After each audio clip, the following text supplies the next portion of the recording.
A vision becomes a milestone when it helps make our lives richer with love and laughter. When it helps make a cleaner, smarter, and a more beautiful planet. So that you can set off on joyous new journeys and adventures. Building stronger bonds and bridging impossible distances, which take you from the ever new to the forever beautiful. Opening up vistas and windows to a vibrant new world. A vision becomes a milestone when it touches millions of lives. Aditya Birla Group. Big in your life.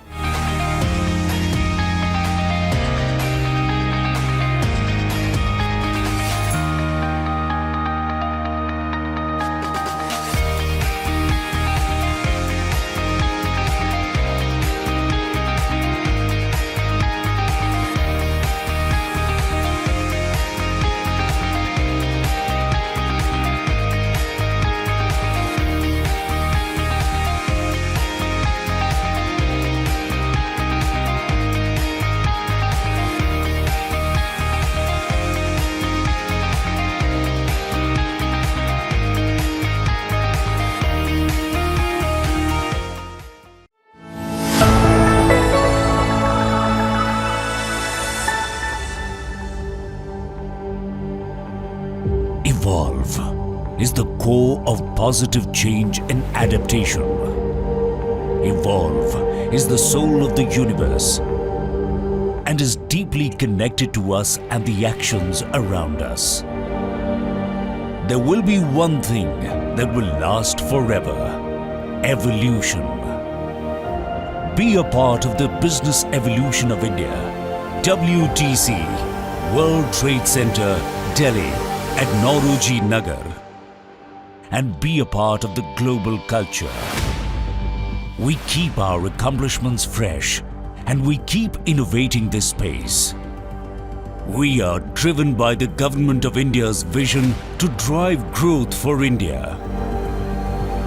We had a dream to bring the best of the world to India. And we had the vision to create a majestic, holistic and exclusive reality. Be a part of one of India's largest commercial space revolutions. WTC, World Trade Center, Delhi, at Nauroji Nagar. The World Trade Center offers exceptional connectivity to all parts of the city. It is closely connected to places like Lutyens, Delhi, and its proximity to the airport makes it even more appealing. A luxurious, upscale and 12 towers offering the most technologically advanced office space and modern features in the city. Meticulously planned and crafted 12 towers. A landmark project with a massive land span of over 34 lakh square feet area, infused with all the modern amenities with intelligent designs, green spaces and high-end facilities. Built with a vision, planned for a greener today and tomorrow. Dedicated spaces for cultural activities, F&B courts, boardrooms, health centers, multi-layered securities and modern parking facilities, to name a few. With 24-hour security, state-of-the-art facilities and an impressive list of features for your business, there would be parking space for 8,000 cars. Our commercial office spaces will meet your needs to grow and expand. The spacious floor plans offers a unique, individualized workspace and ample natural light throughout the workday. All our locations in WTC will include state-of-the-art healthcare services, fitness centers, so you can get the most out of your workspace. A reality shaping, rising, shining and standing tall. The dream place for businesses and hospitality. A reflection of supremacy. A hub for businesses to flourish and thrive. Live the dream. Lead the way. Showcase, collaborate and succeed. Be a part of the business evolution. Be a part of global trade revolutions. Many big corporates have already marked their presence at WTC Delhi. Bookings are open. Book your space now.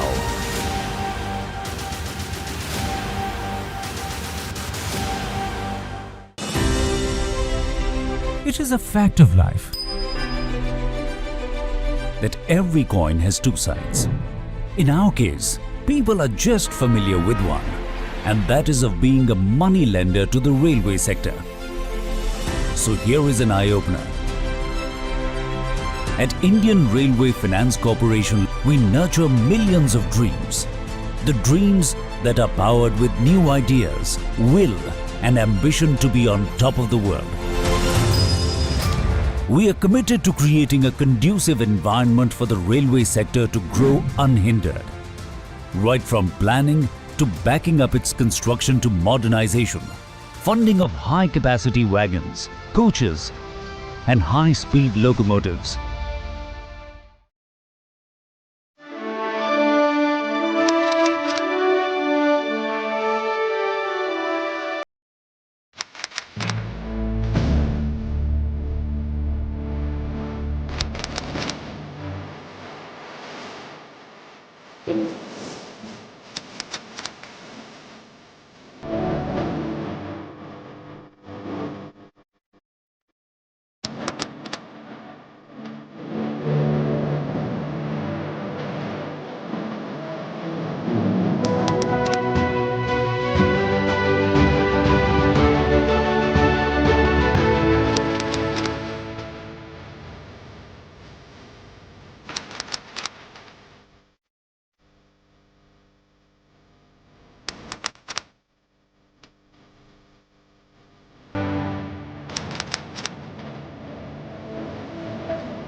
Jan Aushadhi केंद्रों पर मिलने वाली दवाओं की कीमत बाजार में जो दवाएं मिलती हैं उसी क्वालिटी की, लेकिन जन औषधि केंद्र में 50% से 90% तक उसकी कीमत कम होती है। भारतीय जन औषधि परियोजना के अंतर्गत अब तक देश भर में हजारों जन औषधि केंद्र खोले जा चुके हैं, जहां पर 1800 से अधिक दवाइयां और 285 सर्जिकल उपकरण बहुत ही कम कीमतों पर उपलब्ध हैं। अधिक जानकारी के लिए जन औषधि सुगम मोबाइल ऐप को डाउनलोड करें या टोल फ्री नंबर 1800 180 8080 पर कॉल करें। जोड़ना है तुझे ऊंचा, परों को खोल के रख। कसौटी वक्त की है, हौसलों को तोल के रख। ऊंची है दीवारें, लंबी है डगर, ना है हम राही, ना है हम सफर। खरगोन हमारे R&R प्लान में लोग हर साल जो आसपास की ग्रामीण महिलाएं हैं उनको टेलरिंग का क्लास कराते हैं। जो स्कूल बैग्स भी हम लोग हर साल बांटते थे, 850-900 के लगभग स्कूल बैग्स भी बांटते थे, वो बैग्स भी हमने इनसे स्टिच कराए। सक्षम बनना चाहते थे, हम हमारे पैरों पे खड़ा होना चाहते थे। तो हमने एक बार मीटिंग में बोला कि सर हम इतना कार्य सीखे हैं तो हमको दुकान खुलवा के दो। तो दुकान खुलवा के दिया। हमको यहाँ दुकान मिलने के बाद हमने सोचा कि हम यहाँ जो भी कार्य करते हैं, जो भी चीज़ें बनाते हैं, उन चीज़ों पर हमारे ब्रांड का नाम क्या है। और हमने सोचा कि हम हमारे ब्रांड का नाम सब इसलिए रखा कि हम आगे बढ़े और हमें देखते महिला और लड़कियाँ भी आगे बढ़े।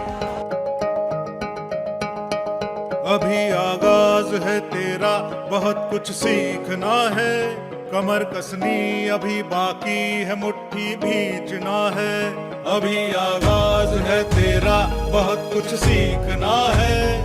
हमने फिर इनको अपना एक जो हमारा गर्ल एम्पावरमेंट मिशन का एक प्रोग्राम होता है, उसमें उसके जो बालिकाएं थीं उनका ड्रेस भी हमने इन्हीं से स्टिच कराया। और वो प्रोग्राम में वो ड्रेसेस बहुत सक्सेसफुल थी, लोगों ने उनको बहुत अप्रिशिएट किया। नेक्स्ट लेवल पे हम ये प्लान कर रहे हैं कि इनको हम जो इंडस्ट्रियल स्टिचिंग मशीनें होती हैं वो हम इनको ला के देंगे। इन्हीं जो हमने इन बच्चों को जो ट्रेन किया है, दे विल बिकम, हमारा ये एक तरीके से एम्बेसडर का काम करेगी। और हमारा ITPC का जो विज़न है कि हम पावर जनरेशन के साथ साथ हम आसपास के लोगों का भी केयर करते हैं, इसमें भी हम सफल हो पाएंगे। धन्यवाद। इतिहास लिखने के लिए कलम की नहीं, हौसलों की जरूरत होती है। Thank you NTPC Khargone.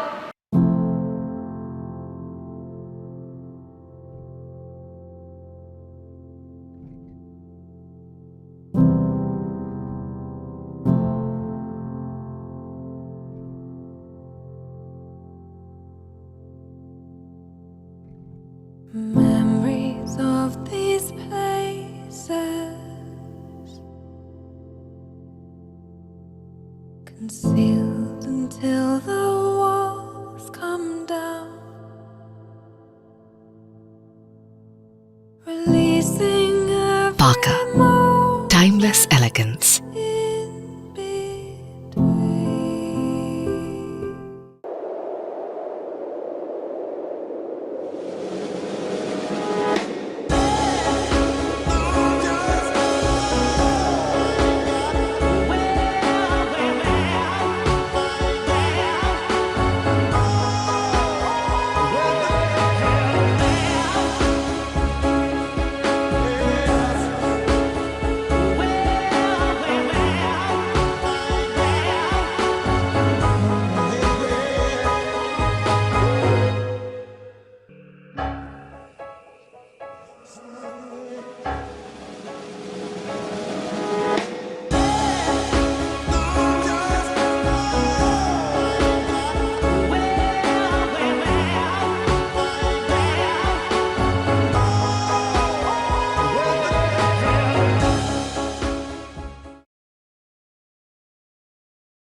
Come on, out of your houses. Get on that plane, put on your sunglasses. Let's see what the world got to show.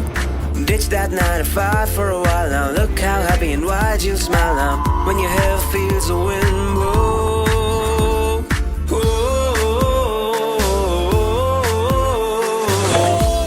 Let's be young and wild today.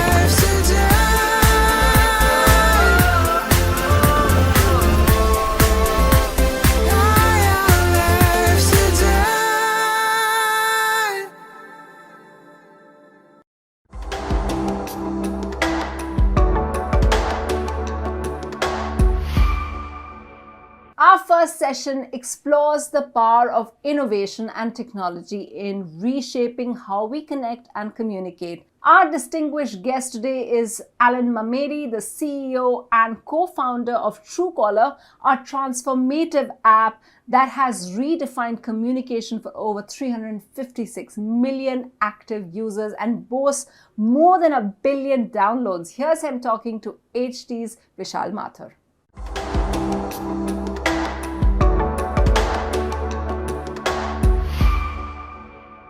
As I welcome all the viewers here for this session of the Hindustan Times Leadership Summit 2023, this may be a good time to ponder over a question we've often asked ourselves. Can technology solve real-world problems? One such problem that we face here in this part of the world in particular is spam communication. We don't ask for it, but we get lots of it. Spam calls, spam messages, and well, all sorts of scams that pretty much follow that. Technology has found a solution for this. You may be familiar with the app called Truecaller, and if you aren't, you really should. In fact, India is one of Truecaller's biggest markets, and joining us for this session is Alan Mamedi, co-founder and CEO of this app, the one that we all use to tackle spam. Thank you so much, Alan, for joining us. We would like to jump right into the conversation, and I must begin with AI because everybody's talking about AI, and in particular generative AI. I usually think of this as a layer that is going to keep increasing and keep widening. Now, if we take some recent examples, clicking a simple photograph on your phone, you can completely edit it, replace where you're sitting, change the background, pretty much the sense of space and time. What would your take be on where we are with generative AI and where we are going?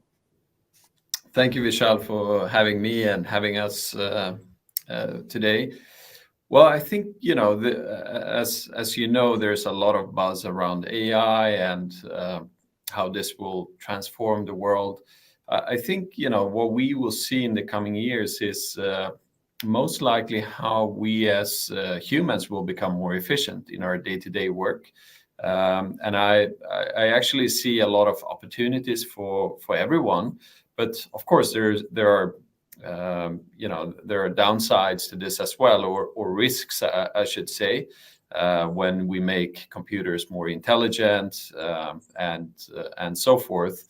But in the end, I think humanity are a good species, and I think we'll figure out ways to use this technology in the best possible way. So that's shortly how I'm looking at it. But yeah. What we see now with AI used to be in the realm of science fiction till not many years ago. And now the fear with people is that it's going to replace human beings at workplaces, at virtual events, all that entire scope is widening. I believe AI is more of an assistive technology, an assistant to humans. Where would you place generative AI on the scale where we are right now, and how do you see that developing? Yeah, it's a very, very good question. And I think every time there's a change in technology, there is something new, revolutionary to some degree. We're always afraid that it will take work away from us and so forth. But if you look, back the last 50 years, how the industry has become more efficient with robots that create products for us, and computers that makes it easier for us to document and type compared to what it was before with writing machines and so forth. If you look at that transition that has happened, every company still needs more people. So I think what will happen is just that we'll be more productive, but we'll still need more people to do parts of that hand, the craft that is needed. And that's what we see even today, when we use AI in different ways to improve the way we work in terms of deploying new services, then we can use AI, various tools within AI to spin up new machines or environments and so forth. And instead of that taking us several hours, you can automate that and make it in, just a couple of minutes.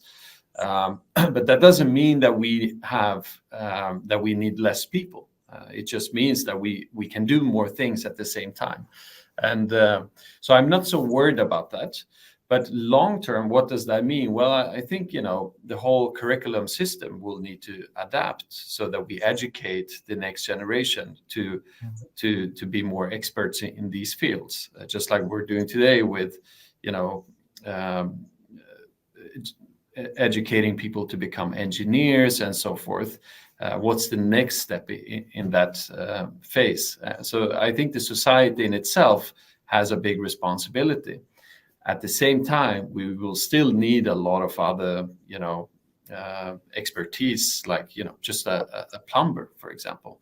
There's a lack of plumbers everywhere in the world, or electricians and bus drivers and so forth.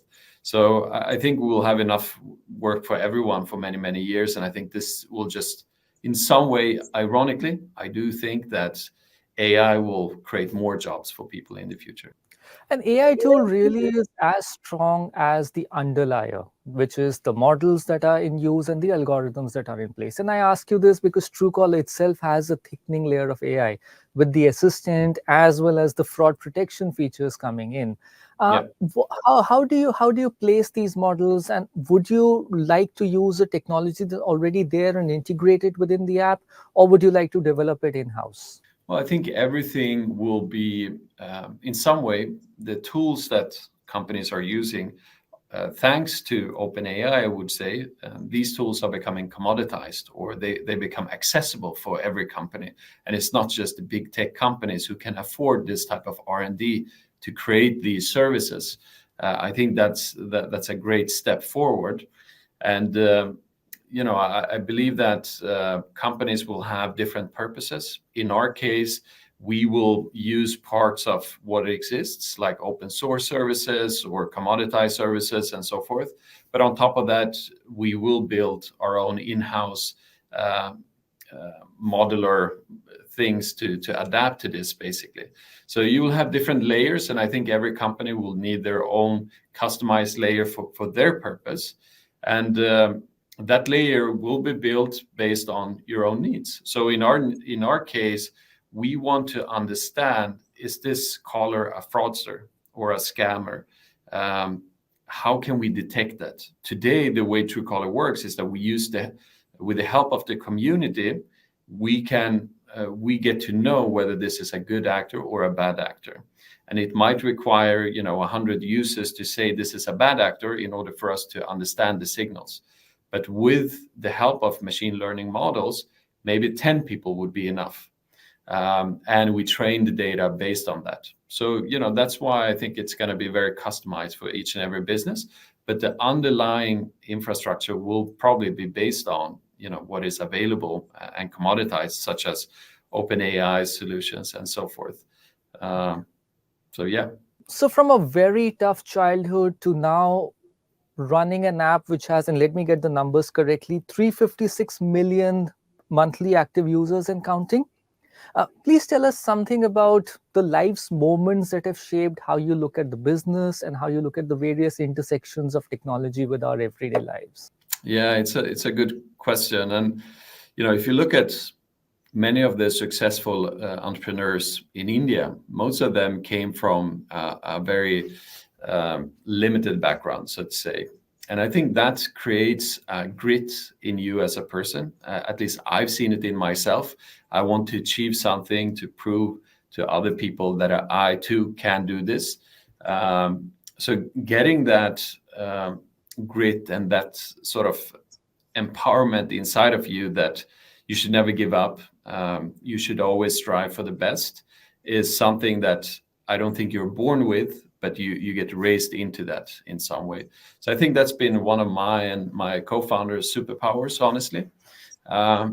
And then over the years, once you start seeing how the world looks like in the professional world, at least from my perspective, what I picked up was the things I did not like that I saw in the real life. Those things I did not want to apply into my company. Just because it happens that every company has these policies doesn't necessarily mean that your company should have it too. And I think that comes from the mindset of fighting your way up, basically. So I'm very thankful for that. And I do see a lot of my friends who have started successful companies going through a similar journey, both when growing up, but also when building their companies. So yeah. Were you in that sense prepared for or could have predicted the impact that Truecaller has had with the battle against spam calls and spam messages, something that we frankly had thought we'd lost? Of course, we never thought it would become this big. I mean, that was never on our roadmap. What we did was that we started a project together, like two friends wanted to do something fun, and we wanted to solve a problem that we had ourselves back in the days, which was over 1.5 decades ago. And it turned out that many other people had the same problem, and I think what still keeps us going and still keeps us excited about the vision to make your communication safer is that the problem is even bigger today than it was 15 years ago. And obviously the reason is because everything has become digitalized. Your bank accounts are accessible from your phone. So you're so vulnerable today that this problem will just continue to grow. And it's a universal problem. It's a global problem. And I think the relevance of Truecaller has never been this strong during all our years, which is kind of amazing. And that's something we never thought of, honestly. We just wanted to solve a problem we had back then. And it turned out that problem is 100 times bigger today than it was 15 years ago. And now when you look at the future, what's going to happen in the future? Well, when technology becomes this accessible for everyone, you can go into Twilio's website and create thousands of new phone numbers just by writing a simple script. And you can use AI models to manipulate someone's voice by just recording 5 seconds of that voice. Then you can imagine how easily you can build an engine that just starts to send out calls to millions of people every second, and with fake voices, pretending to be, your uncle that needs money, for example. So I think the challenges we'll have in front of us as Truecaller will be quite big from a technology standpoint, because we need to understand these signals when they accelerate in this way.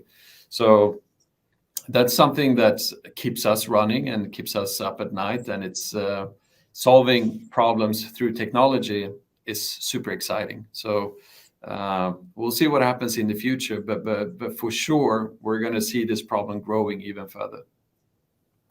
You mentioned some very important points there, and this might be a good time to ask you about the scope of regulation. So technology and regulation is a landscape that is constantly evolving. We've not really reached its finalization point even now. And with AI coming into that realm, everything just gets a lot more complicated. What would your approach be towards regulation of artificial intelligence and all these tools which have so much capability to basically replicate everything that we do? It's a very, very hard question to answer, honestly. And I think the ones who are working with this will need to spend a lot of time understanding history and understanding the capabilities of this technology. I think what we have in front of us is probably in the magnitude of a nuclear bomb, but in the digital world. So how have we regulated nuclear arms, for example? What can we learn from that? And I think the challenges we'll see in the future is going to be, why should we as a nation set up these principles and these guidelines and these regulations around AI when our competitors are not doing that? And I think this is where everyone needs to be educated and understand the potential of it, and then come to some sort of a universal and global agreement on how we do it. I think when it comes to companies, my sense is that each and every company will take their responsibility and they will build principles around AI that is good for everyone. But when it comes to the interest of different nations, that's when you will have a tricky situation where I think everyone needs to come together and understand the potential of it. So we'll see what happens. and how the technology will evolve forward. But I definitely think there should be some regulations around this, especially since every new technology always gets translated into the arms industry, and you can just imagine the risks that you have there. So I'm hopeful, and I think we'll figure out solutions for that, but it's not going to be easy. You mentioned about principles. Do you believe self-regulation can be one very solid layer to build with, and can each of these AI companies actually follow through on that promise? Yeah, I think they can, definitely. The challenge is going to be when the technology becomes so commoditized and the platforms become so accessible that it doesn't matter what the companies do to self-regulate themselves. I mean, we have a big ads industry today that has been self-regulated in various ways, what type of ads you allow and so forth. But there are always bad actors that find ways to go through these sort of principles or these firewalls, so to say. So India accounts for, and let me get this number also correct, 70% of Truecaller's total revenue. Do you believe that's a true reflection of a maturing market? Yeah, absolutely. I mean, India is our, it's always been our home market. It's always been a priority for us. And that's why the numbers are the way they are. A big chunk of, our engineering and product teams are based in Bangalore. So it makes a lot of sense. And the market has such a huge potential, while the rest of the world is, has a negative GDP growth this year and next year. India is actually expected to grow with over 6% next year. So, it's an opportunity. It's a very exciting market with a young population. And I think the rest of the world has a lot to learn from the Indian market, to be honest. And every time we build new products, we always launch it in our home market, India first, and then we launch it in other markets. So compared to many other companies that launch new features in a small market like New Zealand, we actually go to our biggest home market, basically. So we're doing the opposite way. And I think that's more fun, honestly. You talked about a very bold approach of launching features in India first and then rolling them out globally. Do you believe that's a strategy which also helps you? Because in a way, this market is probably more dynamic in terms of challenges compared to a lot of other countries. So you're better prepared in that sense? I think the market is so diversified in terms of network connectivity, depending on where you live, smartphone penetration. Everyone has different smartphones. There are so many different brands, and people have very different needs, and that makes the sort of testing of the new products even more. The testing becomes more thorough, so to say. It's going to be very solid when it works with all your uses that you have in India, to go even further to other regions. But to be honest, from our perspective, we're doing that because we like it. We think it's more fun, and it creates more excitement internally, because in some way, when you build something that you're proud of, you want your friends and families and relatives to test it and get their feedback and their input. And that's how we've always worked, honestly. Like, getting the feedback and input from the community is way more powerful than looking at some statistics, for example. It's easier to just pick up the phone and call someone and say, hey, how is this working out for you? And if 10 people have the same problem, then most likely a lot of other people have the same problem with this feature. And then you fix it, you iterate, and so forth. At Truecaller, what are you most excited about, and what cool new features are you working on? Is something you can tell us? Yeah, I think, the whole investment that we're doing in cloud telephony services with the AI assistant, for example, I think these are very exciting challenges that we're working on. I think long term, what we would love to see is that, you talked about assistant being a core product around AI. we would love for Truecaller to just take all your calls. You shouldn't even bother about that. But those calls that are important to you, the assistant will hand it over to you basically to make sure that you actually save time. So that's an investment that we're very excited about, that we see a lot of potential in.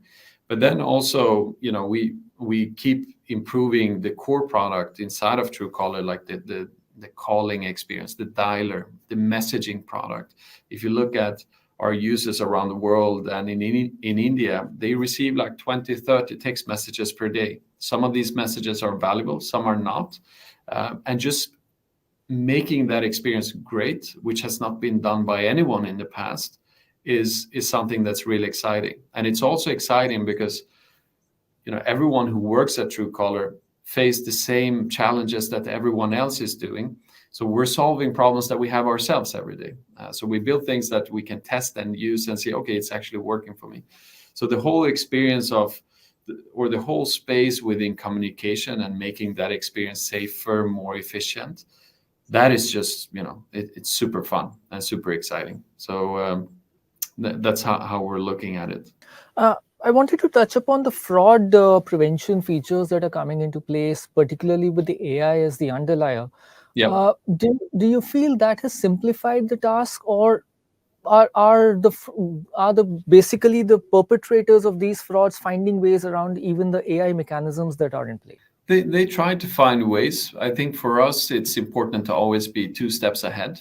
And many times we are actually, but for the user of Truecaller, they probably don't see that because, we do a lot of things in the background that stops them. And we're using AI in various ways around our AI identity platform that we built to understand based on various signals, both from the community, the users who say this is spam, but also by understanding, if this number is calling me and then it's calling someone I don't know, and we don't have a connection to each other, then something is different with this caller. And trying to, based on historical data, understand purpose of calls to make quick predictions, I would say. That's where AI for us has come in and improved. And the way we look at the success of this is we have a metric internally that we call hit rate. So how many of the calls that you receive, unknown calls, do we identify properly?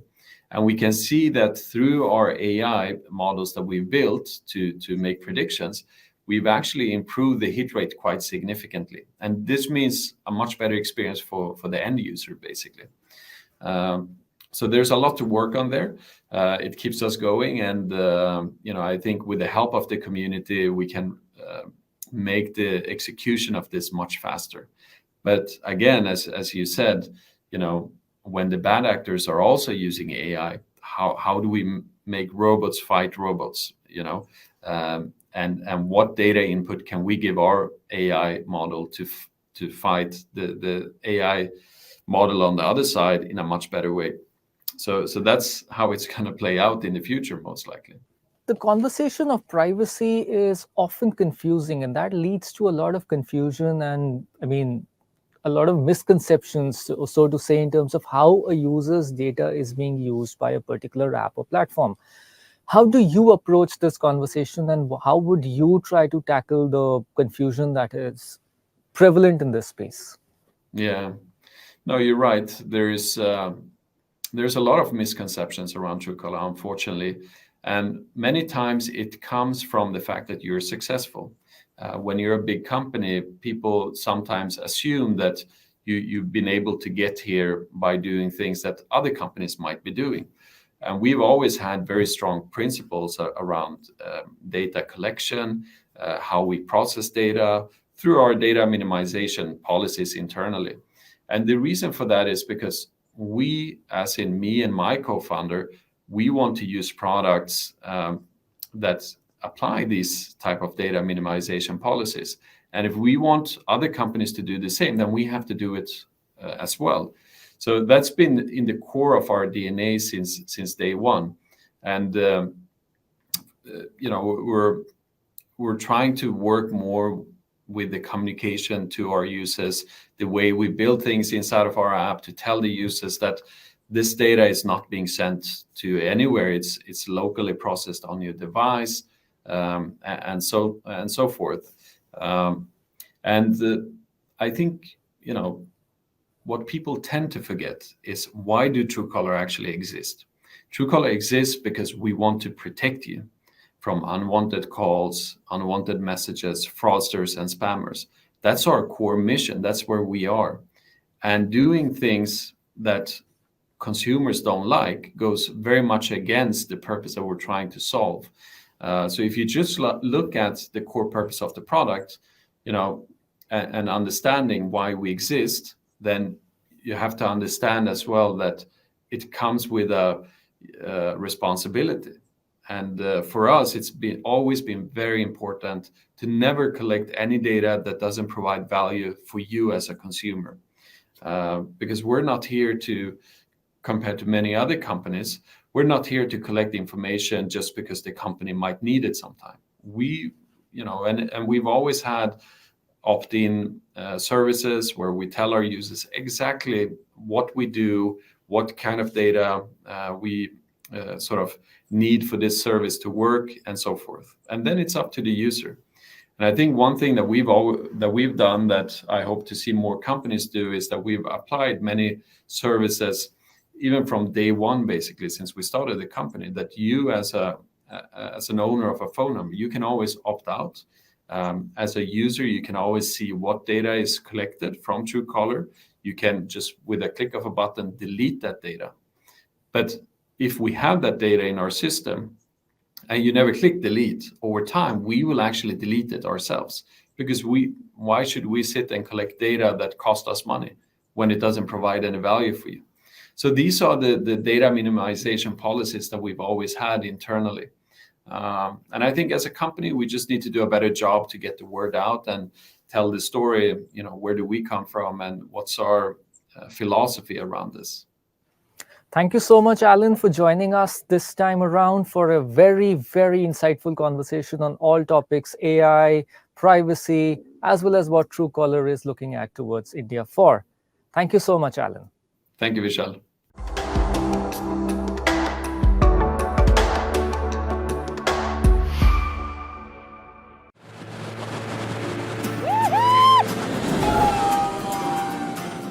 Come on, out of your houses. Get on that plane, put on your sunglasses. Let's see what the world got to show. Ditch that 9 to 5 for a while now. Look how happy and wide you smile now when your hair feels the wind blow.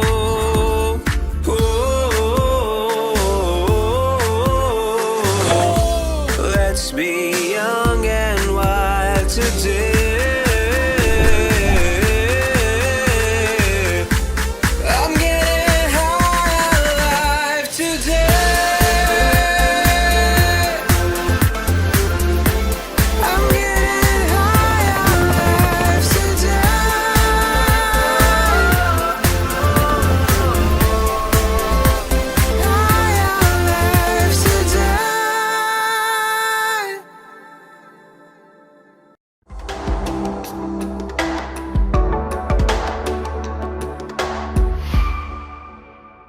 Our final guest for this evening is Olympic champion, world champion, Diamond League champion, Asian Games champion, javelin thrower Neeraj Chopra, who's all of that, and a first Indian to achieve all that in an individual track and field event. His achievements have already started to inspire athletes, and at the World Championships in Budapest this year, 3 javelin throwers featured in the top 6, with Neeraj winning gold. The Indian superstar has been nominated for the 2023 Men's World Athlete of the Year Award as track and field standout performers of the season. Here's Neeraj Chopra in conversation with my colleague Ashish Magotra.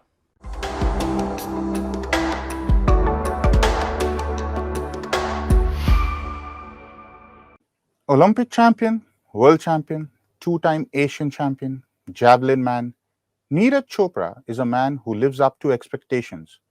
After his gold medal at Tokyo, there has been simply no let-up. In 6 competitions in 2023, he has finished on the podium each time. 4 gold medals and 2 silvers, and this at the world level. where every day you will have new challenges coming up, injuries, technical issues, everything else to deal with. But Neeraj finds a way to deal with all of that, take all the expectations, and still finish right on top. Today, for the 2023 session of the Hindustan Times Leadership Summit, we have the one and only Neeraj Chopra with us. Neeraj Chopra, welcome to the summit. I will first start off by talking about expectations. सबकी expectations है आपसे, मगर आपकी खुद से क्या expectation होती है? जब एशियन गेम्स में किशोर जना आपसे आगे निकल गए, उनकी सोच थी कि भाई साहब तो मार ही देंगे, मगर उस टाइम पे आपकी क्या सोच थी? नहीं जी, बिल्कुल देखो, सबसे पहले तो ये बताना चाहूंगा कि एक सपना ही था यहाँ तक पहुंचने का कि मैं ओलंपिक्स खेलूंगा, वर्ल्ड चैंपियनशिप या ऐसे बड़े गेम्स इंडिया के लिए खेलना है कभी। तो फाइनली अगर वो हो पाया है तो बस मैं उसको कोशिश करता हूँ कि उसको अपना अच्छे से एक अच्छा मौका मान के, या उसको एक तरह का इंस्पिरेशन ही होता है मेरे लिए हमेशा खेलना। तो वही सोच के मैं हमेशा कोशिश करता हूँ कि अपना बेस्ट देना है। और डेली की ट्रेनिंग हमारा मोटिवेशन होती है। ऐसा नहीं है कि कोई बड़ा गेम्स आ रहा है उसके लिए हम मोटिवेट होते हैं। हमारी डेली का जो ट्रेनिंग प्लान होता है, डेली का हर नेक्स्ट दिन हमारे लिए मोटिवेशन होता है कि हमको आज ये ट्रेनिंग की है हमने, कल को इससे और बेटर करनी है, कल हमारी थ्रोज है या दूसरी ट्रेनिंग है वो परफेक्ट करनी है। तो डेली का एक मोटिवेशन होता है, बिल्कुल एक गोल सेट होता है कि हाँ इसके लिए तैयारी कर रहे हो, पता होता है। पर डेली का एक ये मोटिवेशन है। और बिल्कुल दूसरी बात, जैसे एशियन गेम्स में जेना ने बहुत अच्छी थ्रो की, और मैं बताना चाहूंगा कि शायद से अगर, क्योंकि मेरी पहली थ्रो बहुत अच्छी थी तो वो कुछ टेक्निकल प्रॉब्लम्स की वजह से वो मेजर नहीं हो पाई। 84 मीटर मेरी थ्रो लगी हुई थी, तो शायद से जो कंडीशन थी, हवा चल रही थी, तो कंडीशन इतनी ठीक नहीं लग रही थी कि थ्रो लगेगी। लेकिन जब किशोर जेना ने थ्रो लगाई तो बिल्कुल मुझे भी ऐसा लगा कि नहीं, और अच्छी लगानी, क्योंकि एक कंपटीशन माहौल बन गया वहाँ पे। तो मैं बहुत खुश था जेना के लिए। लेकिन बिल्कुल जब हम खेल रहे होते हैं तो हमको अपना बेस्ट देना होता है, क्योंकि हम इंडिविजुअल एथलीट हैं, टीम स्पोर्ट नहीं है। तो बिल्कुल जेना के लिए खुश था, लेकिन मुझे भी अच्छा करना था। और वही जैसा कि मैं हमेशा बोलता हूँ कि जब तक लास्ट थ्रो खत्म ना हो जाए, मेरे मन में हमेशा ये रहता है कि जितनी थ्रो मैंने लगाई है उस थ्रो तक मैं जरूर फेंक दूंगा। तो जो बड़े एथलीट होते हैं उन्हें सबसे ज्यादा मजा कंपटीशन में आता है जी। Is that something that drives you you know they would say this about this great horse called Seabiscuit, who looked very small, but when he came up against a bigger horse there was no stopping him. So जी। how are you in a competition? How is Neeraj Chopra different in a competition from the Neeraj Chopra we are seeing now? बिल्कुल जी, वो अलग ही मतलब मुझे कोई जरूरत भी नहीं पड़ती ऐसा कुछ बनाने की। जब मैं ग्राउंड पे जाता हूँ तो ऑटोमेटिकली वो माहौल ही दूसरा होता है। इतने ज्यादा हजारों लोग होते हैं, 70-80 हजार लोग होते हैं, कई बार स्टेडियम में फुल भरा हुआ होता है। तो वो मतलब जोन ही ऐसा लगता है कि दूसरी दुनिया में आ गए हैं। और बिल्कुल वो अलग ही एक फीलिंग होती है। और बिल्कुल जब चारों तरफ लोग बैठे हैं, लोगों की एक्सपेक्टेशन है, इंडिया के लोग हमसे एक्सपेक्ट कर रहे हैं, हमारी खुद से एक्सपेक्टेशन होती है, तो बिल्कुल बहुत टफ होता है उस टाइम, एक पर्टिकुलर टाइम में वहाँ पे परफॉर्म करना। लेकिन बिल्कुल कहीं ना कहीं प्रे, मान लो कि लोगों की, इतने लोगों की प्रे मेरे साथ है, या फिर एक खुद पे बिलीव होता है, तो वो चीज सही काम कर जाता है। और जब भी हम खेलने जाते हैं तो रिजल्ट अच्छा होता है। तो बिल्कुल मैं ऐसे ही कहना चाहूंगा कि लोगों की प्रे रही, और मैं अच्छे से मेहनत करता रहूंगा, और ऐसे ही हम इंटरनेशनल कॉम्पिटिशन्स में अच्छा करते रहेंगे। और बिल्कुल बहुत अच्छा लगता है इंटरनेशनल एथलीट्स के साथ compete करना और फाइट देना उनको। आप अभी खाली उनके साथ compete नहीं कर रहे हैं, आप तो उनके साथ प्रेस कॉन्फ्रेंसेस में बैठ रहे हैं। जैसे टैम्बेरी ने आपको कहा था कि आप 90 के पार जाएंगे जी। डायमंड लीग में, वो हुआ नहीं ज़ूरिक में, हाँ बट जी। It looked quite good. But in a competition do you feel like जैसे आप कभी जोन में चले जाते हैं, आपको सब चीजें सुनाई देती हैं, या आपका जो फोकस है वो आपका कि मेरा रनअप क्या है, मैं कब जाके रिलीज करूं, टेक्निकल पॉइंट्स क्या हैं? Do you listen to the noise, और are you only concentrating on yourself? बिल्कुल, लोग तालियां मारते हैं और हमको बूस्ट करते हैं, वो चीज बस फील होती है। हमको बस ऐसा लगता है कि बस हम एक जोन में तो होते हैं। जब मैं रनवे पे खड़ा होता हूँ, जब थ्रो कर रहा होता हूँ, तो एक जोन में तो होता हूँ। पर हाँ, ये थोड़ा बहुत ये पता लगता है कि लोग बूस्ट अप कर रहे हैं, तालियां बजा रहे हैं, पर पूरा फोकस जो है ये मान लो कि 90% फोकस या उससे ज्यादा फोकस पूरा थ्रो पे होता है, और उसी दुनिया में होते हैं हम। उस टाइम पे कोई ज्यादा लोग क्या बोल रहे हैं, क्या चल रहा है, वो इतना सुना नहीं देता। उस जोन में होते हैं कि उस टाइम पे थ्रो करना है, और वही मुझे लगता है कि बेस्ट पार्ट है। कोई भी आप काम कर रहे हो, जब आप उस जोन में होते हो तो आप अपना बेस्ट दे पाते हो वहां पे।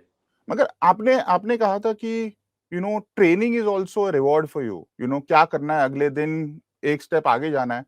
मगर स्पोर्ट में ये भी है कि आप जितनी भी ट्रेनिंग कर लो, आपको एकदम अगले दिन तो रिजल्ट्स दिखने नहीं।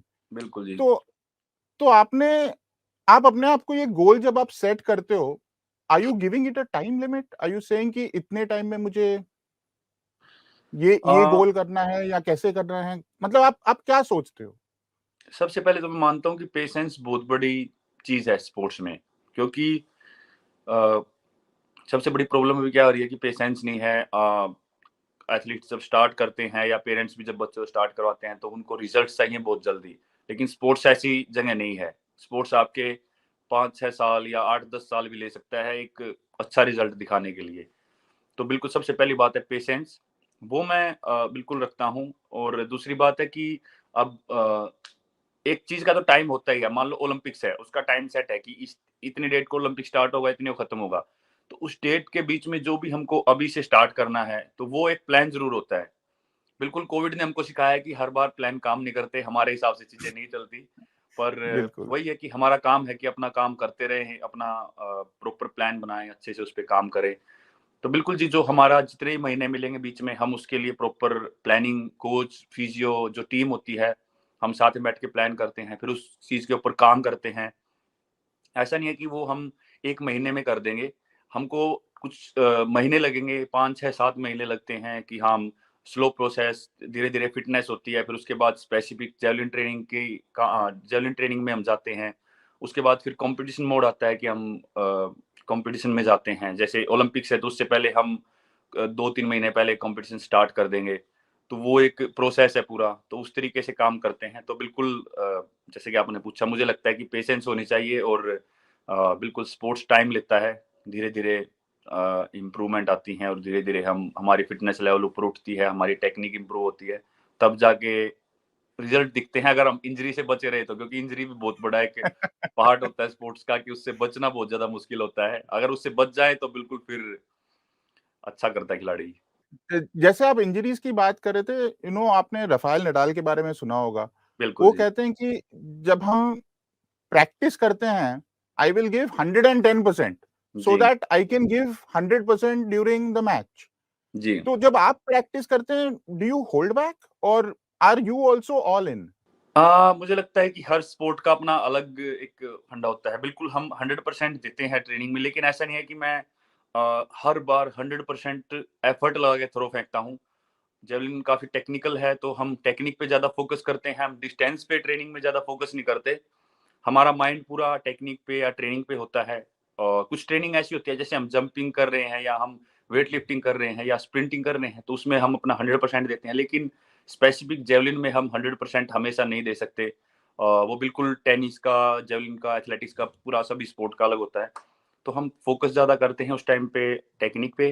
कभी-कभी जब कॉम्पिटिशन नज़दीक नज़दीक होते हैं, तो तब हम फुल एफर्ट लगा लेते हैं ट्रेनिंग में, एक बार चेक करने के लिए कैसा फ़ील हो रहा है।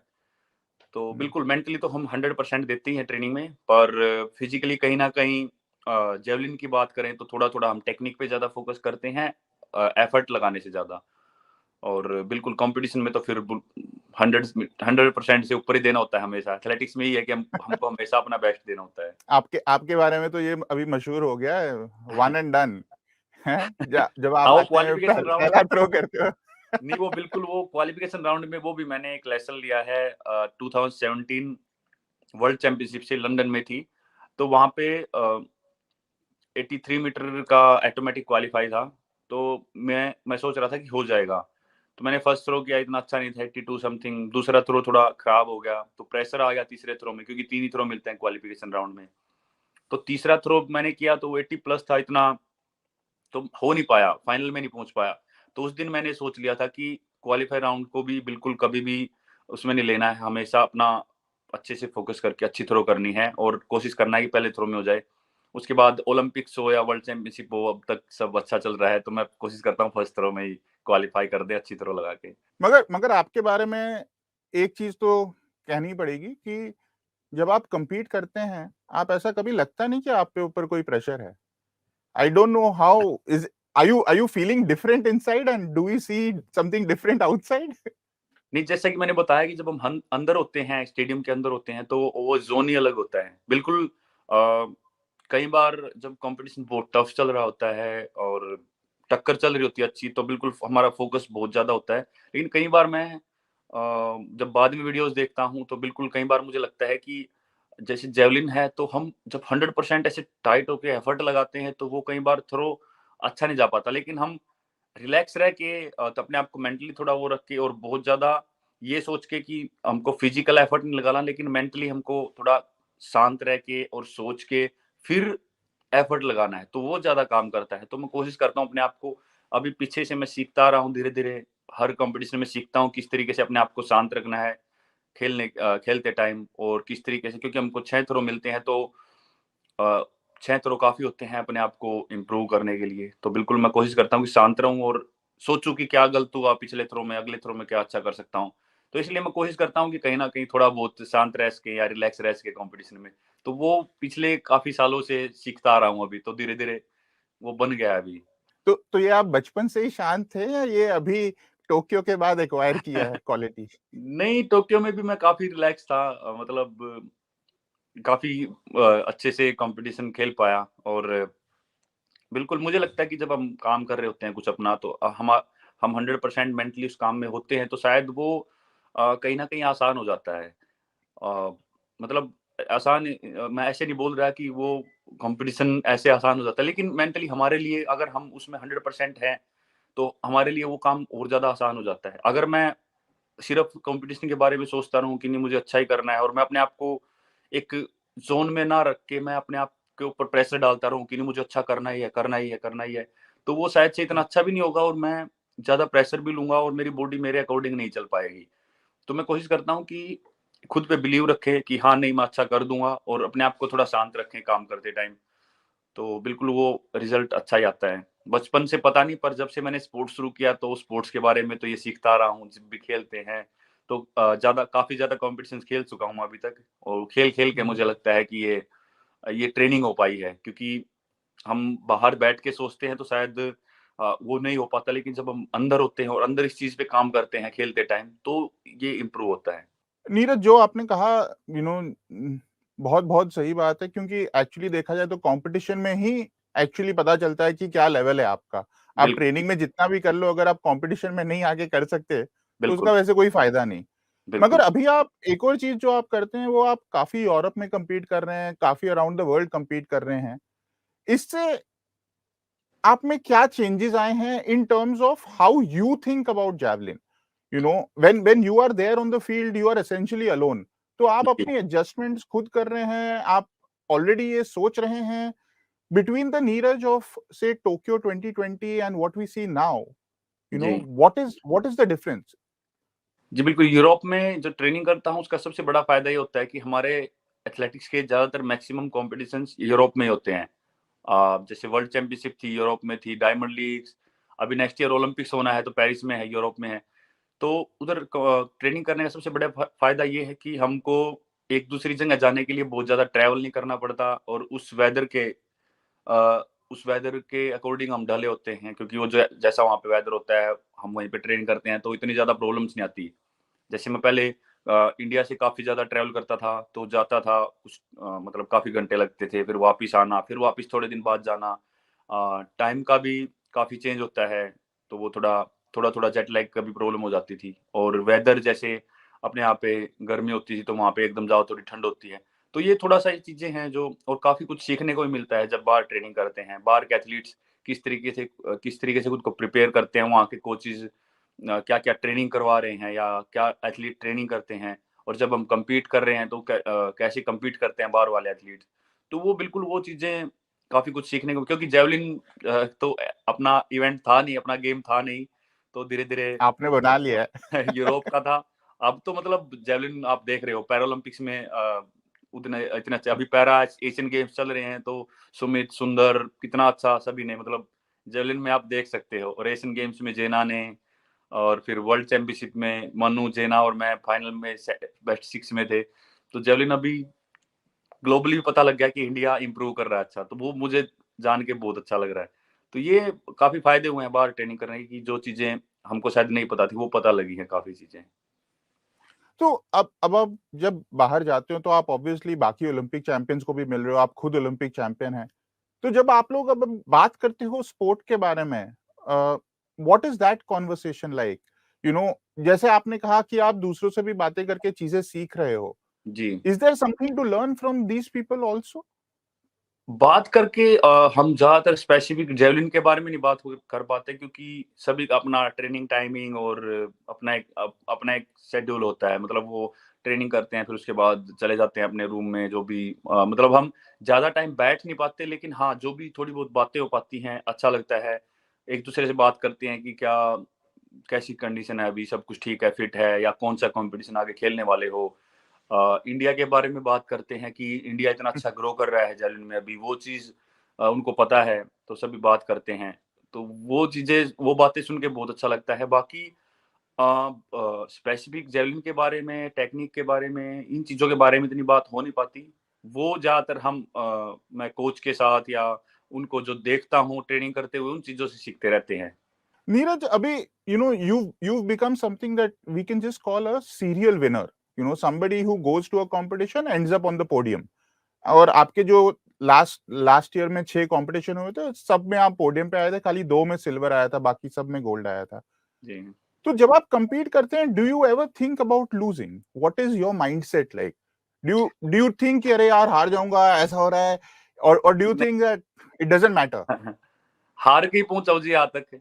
मतलब 2017 में मैं बाहर इंटरनेशनल कॉम्पिटिशन्स में निकला था। मेरा फर्स्ट डायमंड लीग था 2017 में। तो 2017 से अभी 21 तक हारता ही आ रहा था मैं 22 तक। तो 22 में पहली बार मेरी डायमंड लीग में पोजीशन आई है। ऐसा नहीं है कि ये एकदम हो गया। तो बिल्कुल आप 17 से देख सकते हैं, 17, 18, 19 में मैं पूरा साल इंजरी की वजह से खेल नहीं पाया। बीच में कोविड की वजह से नहीं खेल पाए। 21 में ओलंपिक्स था, तो बाकी तो मतलब ऐसा नहीं है कि मैं अभी एक वो धीरे-धीरे लेवल बनता जा रहा है कि हाँ, मैं एक थ्रो कर रहा हूँ और इम्प्रूव कर रहा हूँ। वरना 2017 में जब मैं जाता था तो वहाँ पे पोजीशन नहीं आ रही थी डायमंड लीग में। तो बिल्कुल ऐसा नहीं है कि हम एकदम जीत जाते हैं, तो हार-हार के ही जी अभी थोड़ा बहुत जीते हैं, और वो चीज़ माइंड पे नहीं इसलिए नहीं चढ़ रही क्योंकि मैंने हार को देखा है। और वो एक्सेप्ट करनी चाहिए, कुछ भी हो, क्योंकि स्पोर्ट्स में बिल्कुल आपका एक जैसा नहीं चल सकता। कई बार बॉडी आपके अकॉर्डिंग नहीं चलती। क्या पता आप अपना बेस्ट दे पाओ तो दूसरा एथलीट आपसे भी ज़्यादा बेस्ट दे दे। तो काफ़ी सारी चीज़ें हैं जो हमारे हाथ में नहीं होती, और हम जब एथलेटिक्स में जब हम खेल रहे होते हैं तो अ 30-35 एथलीट्स वहाँ पे खेलने आते हैं, क्वालिफिकेशन राउंड होता है, फिर फाइनल में जाते हैं तो बेस्ट 12 वहाँ पे थ्रो करते हैं। बेस्ट 12 से फिर 3 थ्रो के बाद 8 एथलीट छँटते हैं। फिर उसमें से 3 एथलीट्स को मेडल मिलता है, तो क्या पता अब किसका दिन है और कौन अच्छे से तैयारी करके आया है। तो मैं तो मतलब अच्छा फ़ील कर रहा हूँ कि अभी अच्छा चल रहा है, 2 साल से बहुत अच्छे रिज़ल्ट्स आ रहे हैं। पर वही है कि अगर हार भी होती है तो वो भी एक्सेप्ट करनी चाहिए। मैंने यही सीखा है पिछले कुछ सालों से। हाँ, बिल्कुल। अभी जैसे आप एशियन गेम्स से पहले आप बोल रहे थे that one of the most difficult things to do is also to defend the crown. जी। Now you'll have the same thing happening at Paris. You'll be defending something that's at a way higher level, क्योंकि one can say कि Asia का I think आपको और नदीम को छोड़कर बाकी लोगों का उतना हाई लेवल नहीं है. ऑफ कोर्स किशोर ने भी किया, बट वर्ल्ड लेवल पे we'll have even bigger guys. Jacob will be there, Vetter will be there. All these guys are going to be in there.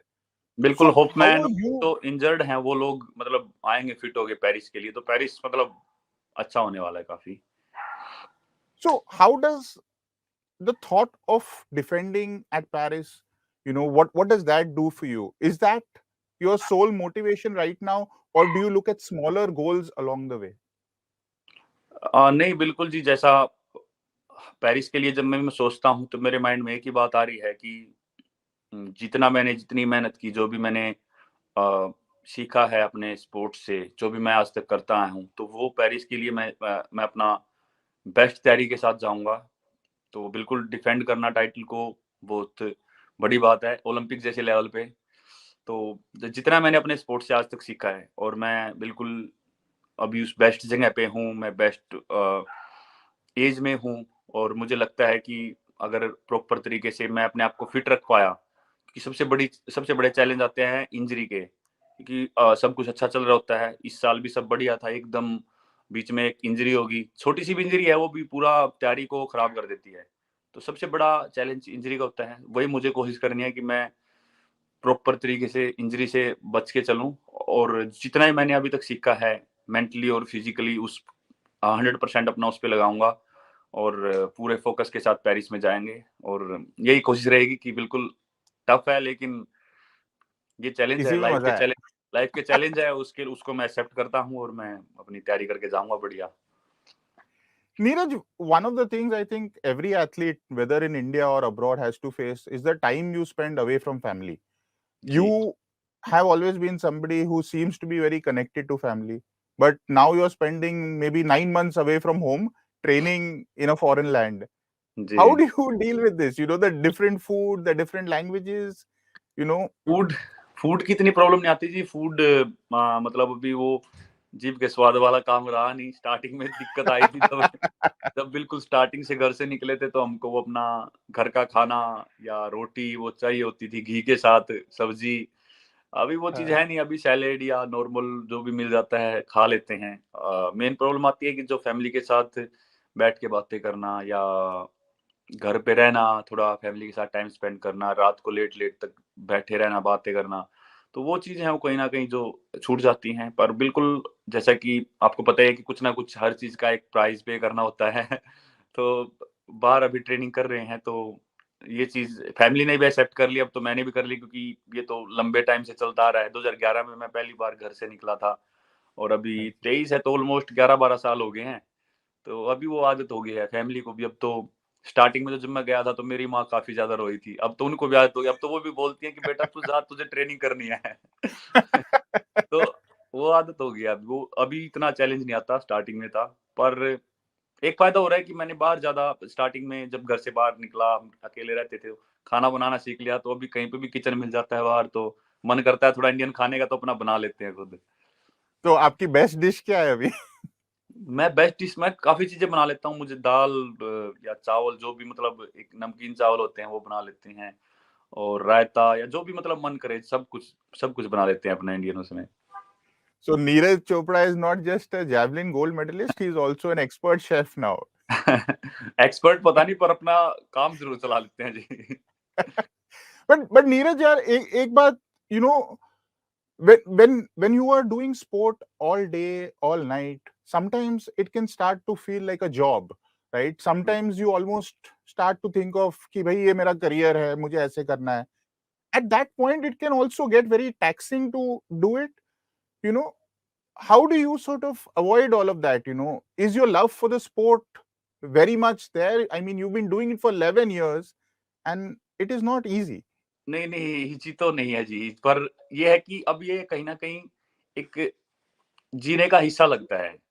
अगर मैं ट्रेनिंग करने नहीं जाऊँ अगर मैं ट्रैक पे नहीं जाऊँ या ट्रेनिंग नहीं करूँ कुछ दिन, तो मुझे ऐसा लगता है कि कुछ छूट रहा है पीछे और ये मुझे लगता है कि अच्छी बात है क्योंकि स्पोर्ट्स सिर्फ़ मैं ये नहीं बोल रहा हूँ कि सिर्फ़ मेडल जीतने वाला स्पोर्ट मैं खेल रहा हूँ, लेकिन जो स्पोर्ट्स ने मुझे दिया है, एक तो मुझे पहचान दी है, एक एथलीट के तौर पे। दूसरी बात है कि जो स्पोर्ट्स ने डिसिप्लिन और जो चीज़ें मेरे अंदर लेके आया स्पोर्ट्स, जैसा कि जैसे हम सिर्फ मेडल जीतने के लिए नहीं, लेकिन अभी मैं मान लो ट्रेनिंग से आउट हूँ या फिर मैं गेम नहीं खेल रहा हूँ, कुछ दिन तक हमारा सीज़न ऑफ रहेगा, तो फिर भी मुझे ट्रेनिंग करनी है। तो वो जो आदत है, वो बहुत अच्छी है स्पोर्ट्स के थ्रू।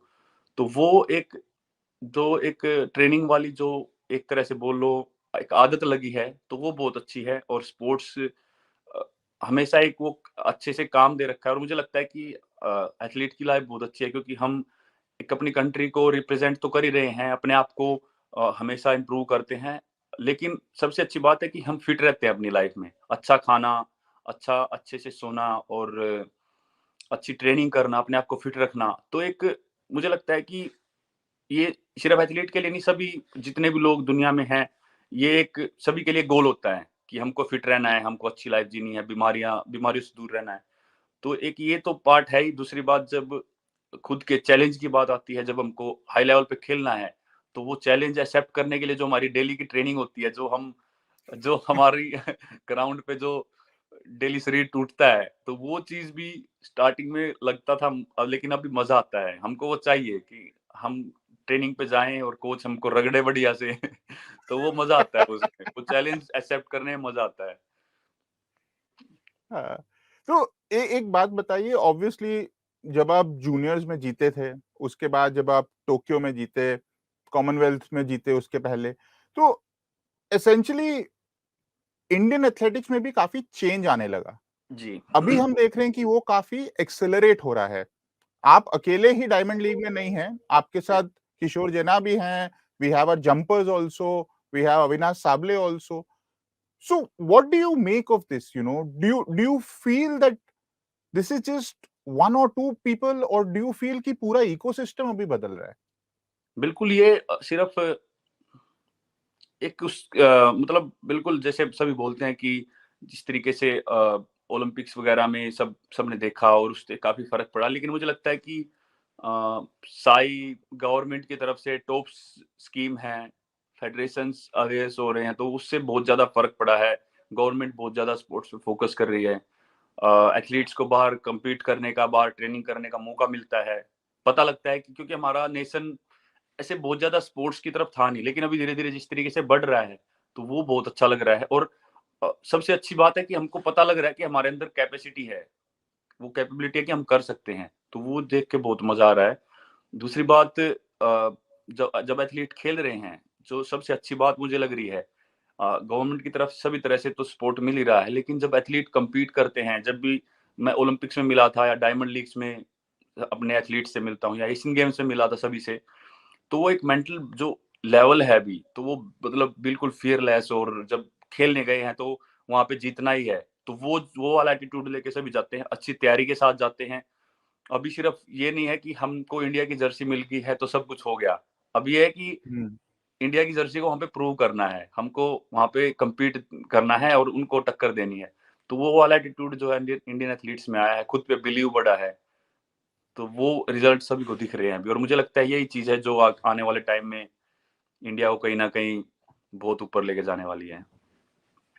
बिल्कुल, हमारी पॉपुलेशन तो है ही, इतने यंगस्टर्स हैं, और बिल्कुल। अगर आप लोग इंस्पायर कर रहे हैं, तो everyone's going to want to do sport in just the same way.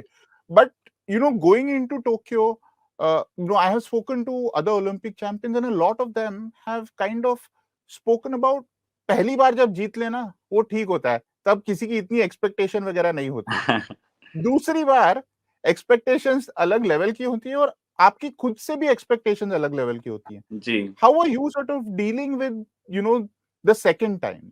नहीं, मुझे लगता है कि इसके लिए मुझे बहुत ज़्यादा कुछ काम करने की ज़रूरत नहीं पड़ेगी, क्योंकि ऑलरेडी मैं जैसे ओलंपिक्स में गया था तो लोगों को ये पता था कि हाँ, मेडल के लिए सभी उम्मीद लगा रहे थे। बिल्कुल, वो गोल्ड क्या मेडल आने वाला है वो दिन डिसाइड करता है।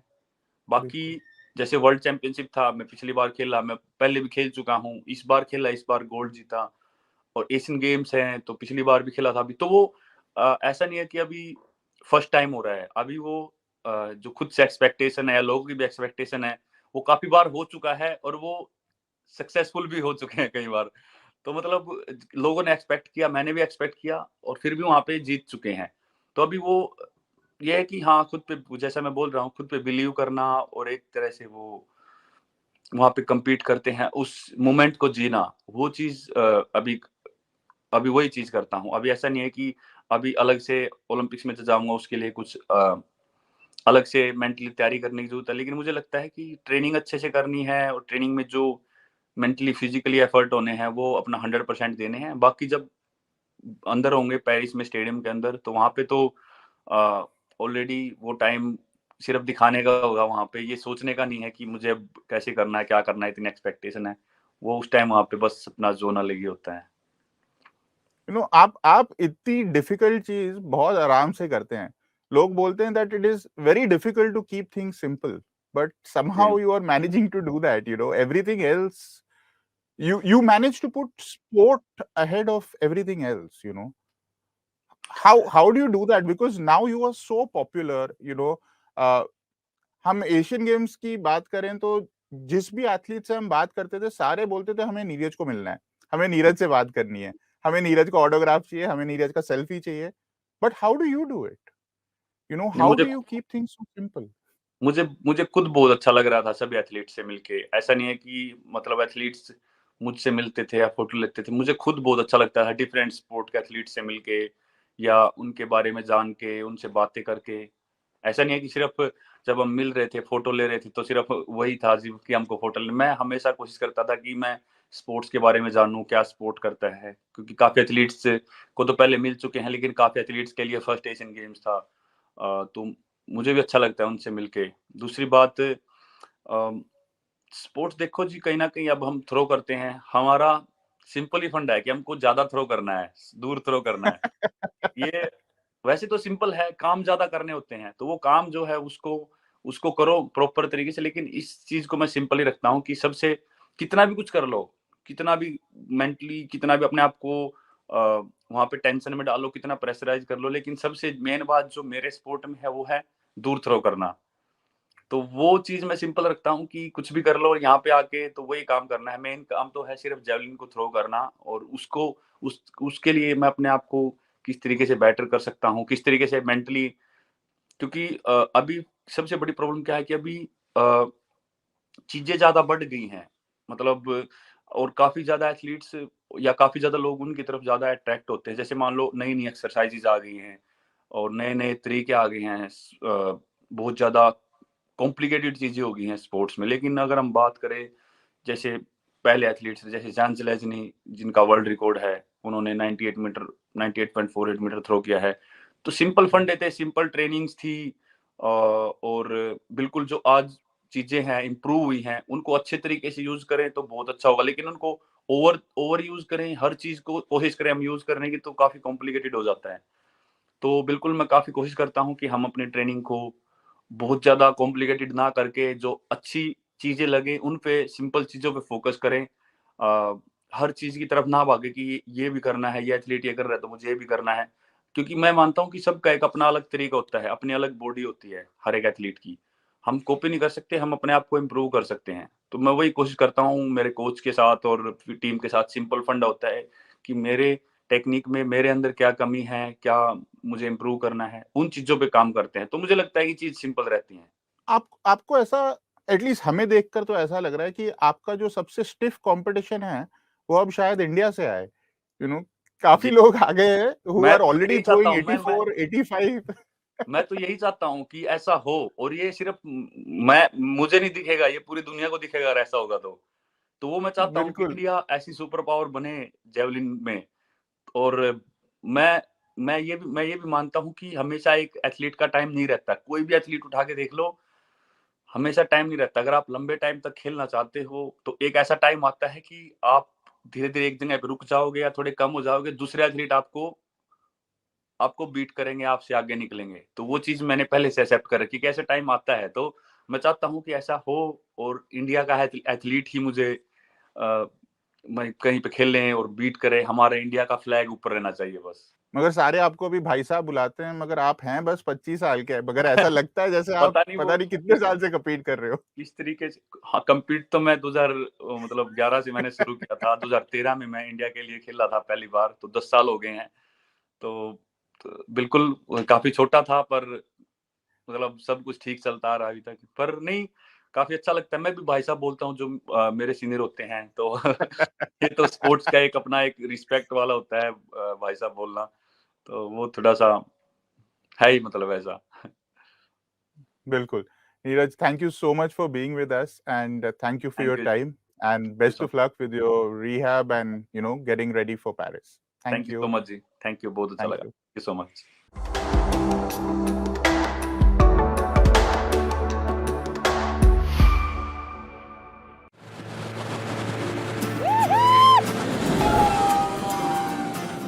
Come on, out of your houses. Get on that plane, put on your sunglasses. Let's see what the world got to show. Ditch that 9 to 5 for a while now. Look how happy and wide you smile now. When your hair feels the wind blow.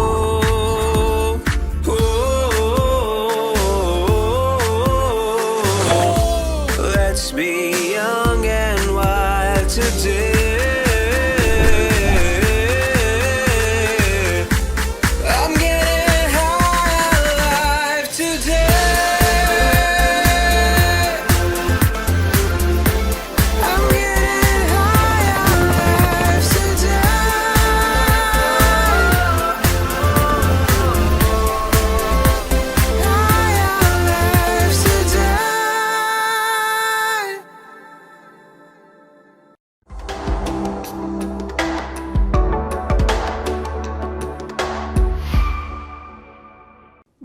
for today's sessions. We'll of course be back again tomorrow. Join us then. Goodbye.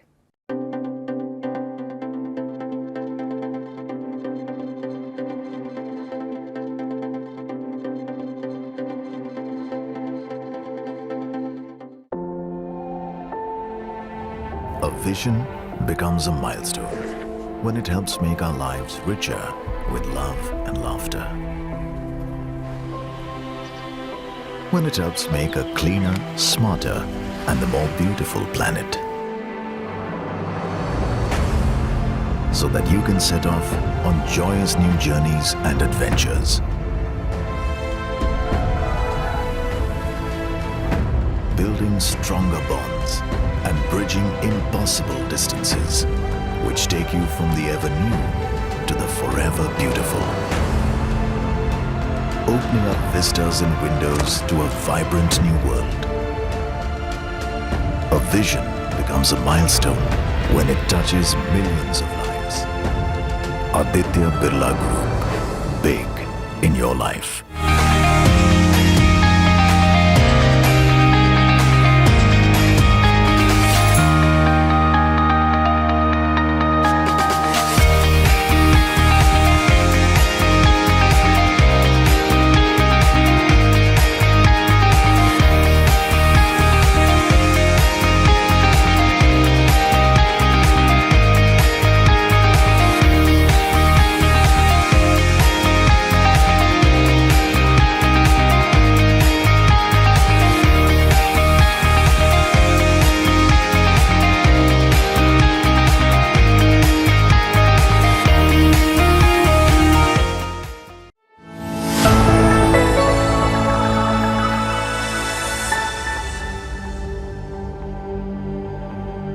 Evolve is the core of positive change and adaptation.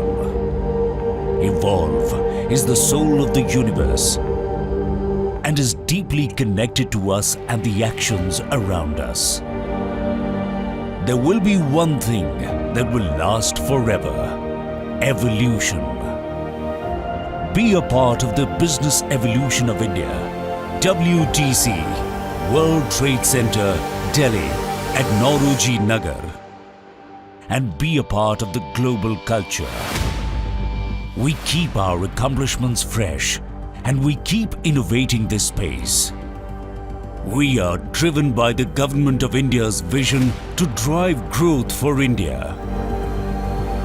We had a dream to bring the best of the world to India. And we had the vision to create a majestic, holistic and exclusive reality. Be a part of one of India's largest commercial space revolutions. WTC, World Trade Center, Delhi at Nauroji Nagar. The World Trade Center offers exceptional connectivity to all parts of the city. It is closely connected to places like Lutyens, Delhi, and its proximity to the airport makes it even more appealing. A luxurious, upscale and 12 towers offering the most technologically advanced office space and modern features in the city. Meticulously planned and crafted 12 towers. A landmark project with a massive land span of over 34 lakh square feet area, infused with all the modern amenities with intelligent designs, green spaces and high-end facilities. Built with a vision, planned for a greener today and tomorrow. Dedicated spaces for cultural activities, F&B courts, boardrooms, health centers, multi-layered securities and modern parking facilities, to name a few. With 24-hour security, state-of-the-art facilities and an impressive list of features for your business, there would be parking space for 8,000 cars. Our commercial office spaces will meet your needs to grow and expand. The spacious floor plans offers a unique, individualized workspace and ample natural light throughout the workday. All our locations in WTC will include state-of-the-art healthcare services, fitness centers, so you can get the most out of your workspace. A reality shaping, rising, shining and standing tall. The dream place for businesses and hospitality. A reflection of supremacy. A hub for businesses to flourish and thrive. Live the dream. Lead the way. Showcase, collaborate and succeed. Be a part of the business evolution. Be a part of global trade revolutions. Many big corporates have already marked their presence at WTC Delhi. Bookings are open. Book your space now.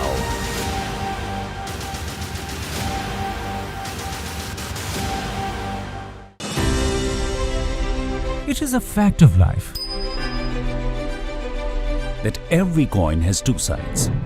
In our case, people are just familiar with one, and that is of being a money lender to the railway sector. So here is an eye-opener. At Indian Railway Finance Corporation, we nurture millions of dreams. The dreams that are powered with new ideas, will and ambition to be on top of the world. We are committed to creating a conducive environment for the railway sector to grow unhindered. Right from planning to backing up its construction to modernization, funding of high-capacity wagons, coaches and high-speed locomotives.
Jan Aushadhi केंद्रों पर मिलने वाली दवाओं की कीमत बाजार में जो दवाएं मिलती हैं उसी क्वालिटी की, लेकिन जन औषधि केंद्र में 50% से 90% तक उसकी कीमत कम होती है। भारतीय जन औषधि परियोजना के अंतर्गत अब तक देश भर में हजारों जन औषधि केंद्र खोले जा चुके हैं, जहां पर 1800 से अधिक दवाइयां और 285 सर्जिकल उपकरण बहुत ही कम कीमतों पर उपलब्ध हैं। अधिक जानकारी के लिए जन औषधि सुगम मोबाइल ऐप को डाउनलोड करें या टोल फ्री नंबर 1800-180-8080 पर कॉल करें। जोड़ना है तुझे ऊंचा, परों को खोल के रख, कसौटी वक्त की है, हौसलों को तोल के रख।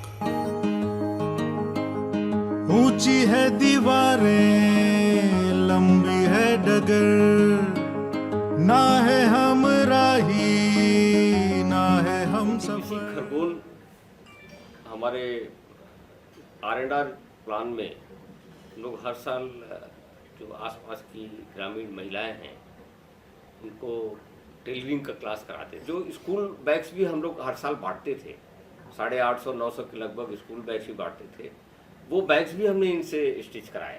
सक्षम बनना चाहते थे, हम हमारे पैरों पे खड़ा होना चाहते थे। तो हमने एक बार मीटिंग की, मीटिंग में बोला कि सर हम इतना कार्य सीखे हैं तो हमको दुकान खुलवा के दो। तो दुकान खुलवा के दिया।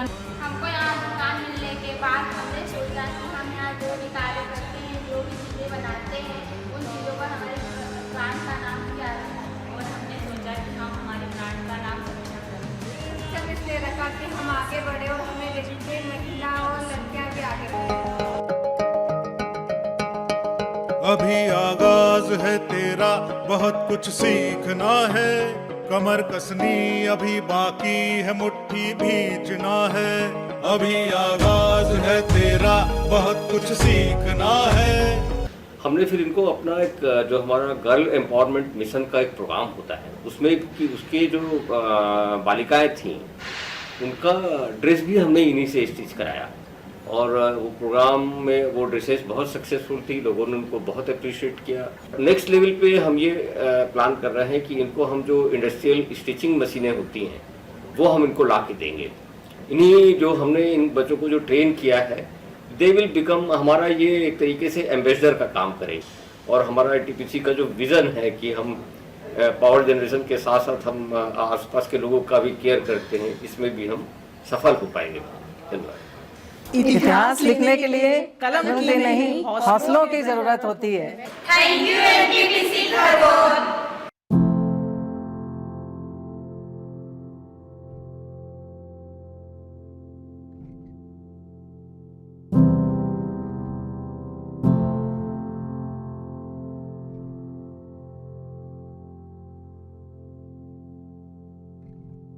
Memories of these places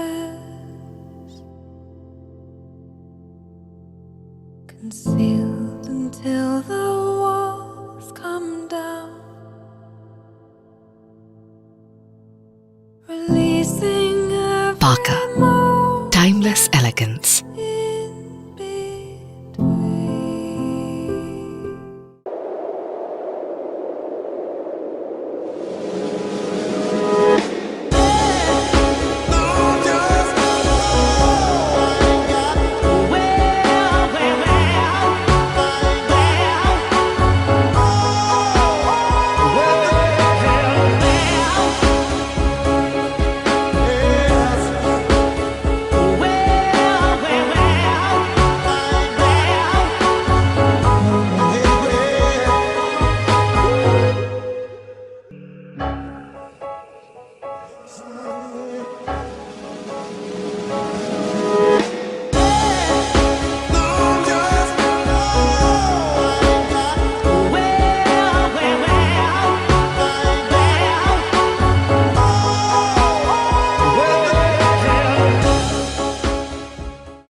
Come on, out of your houses. Get on that plane, put on your sunglasses. Let's see what the world got to show.